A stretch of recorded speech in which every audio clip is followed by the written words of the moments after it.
বন্ধুরা সকলেই ভালো আছেন। কয়েকদিন আগে আমি একটি ভিডিওতে বলেছিলাম যে যারা নতুন একদম বিগিনার নতুন ট্রেডার যারা স্টক মার্কেটে অপশন ট্রেডিং শিখে 500 থেকে 5,000 টাকা ডেলি রোজগার করবেন ভাবছেন, বা যারা 2 থেকে 10 বছর ধরে ট্রেডিং করছেন কিন্তু সফল ট্রেডার হতে পারছেন না, তাদের সকলেরই উচিত যদি কোথাও বাজারে খুব ভালো স্ট্র্যাটেজি কিনতে পাওয়া যায় সেখানে 2-4 লাখ টাকা লাগলেও তাদের কিনে নেওয়া উচিত।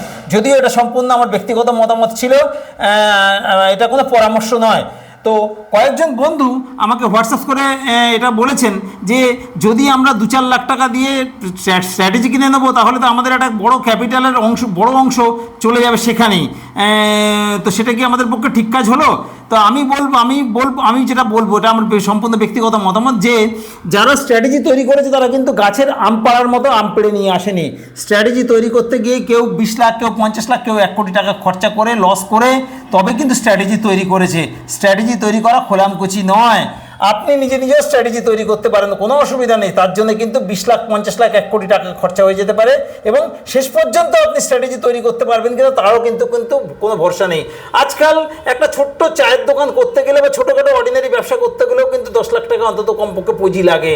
সেই পুঁজি মতো ওইটুকু টাকা দিয়ে ঘরে বসে মাত্র অল্প কিছু সময় সিস্টেমের সামনে বসে সহজেই যদি একটা মোটা পয়সা প্রতি মাসে রোজগার করা যায়, সেই পদ্ধতি যদি আপনার পয়সা দিয়েও নিতে হয় তাহলে আমার মনে হয় ব্যক্তিগত মতামত অনেক বেশি ভালো। কি করবেন সেটা সম্পূর্ণ আপনার ব্যক্তিগত ব্যাপার।